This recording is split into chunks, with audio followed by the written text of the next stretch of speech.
quelles sont les 5 notes, les 5 qualités qui font que la matière de ce sacrement, du mariage, donc l'intention réciproque des époux, est présente et valide.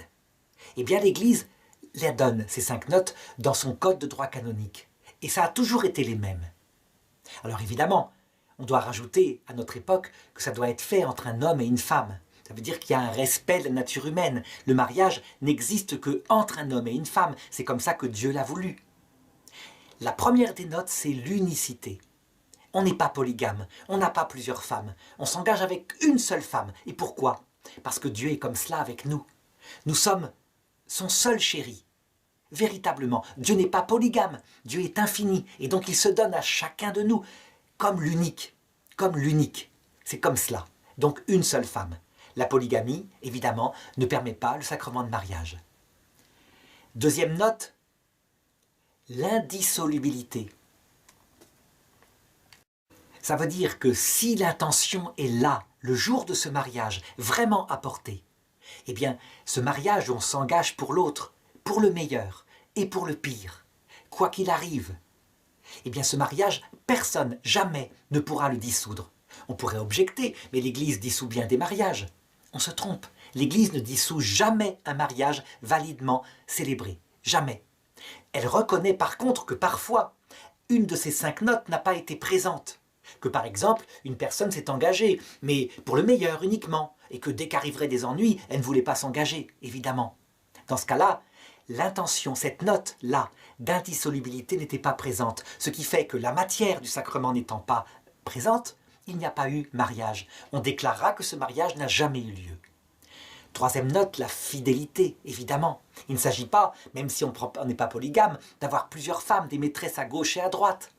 Une femme ou un homme qui, par exemple, se dirait « Oh, j'aurai des aventures ailleurs, et la fidélité, c'est pas tellement un truc important pour nous. » Eh bien, elle atteint ou il atteint profondément l'intention qui fait le mariage chrétien, qui signifie la manière dont Dieu se comporte avec nous.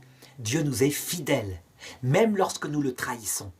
C'est d'ailleurs quelque chose d'essentiel à comprendre, cette fidélité de Dieu qui nous attend jusque si nous allions en enfer. En enfer, personne jamais ne se convertit. C'est une volonté, ils sont libres, ils ont rejeté Dieu pour toujours. Mais si par impossible, un jour, un damné disait « Je décide de changer, je veux t'aimer », aussitôt Dieu le prendrait vers lui. C'est comme cela. Dieu ne met personne en enfer, c'est la personne qui s'y met à travers un blasphème contre l'Esprit Saint, donc la fidélité. On sait que ce mariage est le signe véritablement de ce que Dieu est dans sa vie trinitaire. Et ce Dieu est fécond.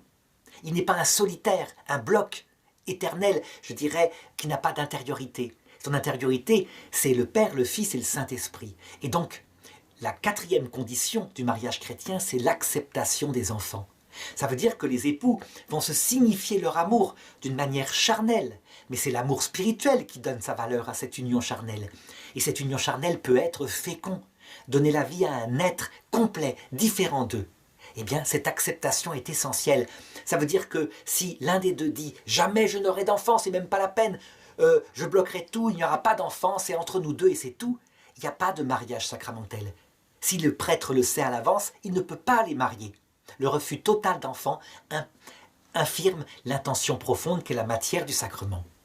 Et enfin, 5e condition, l'éducation chrétienne des enfants.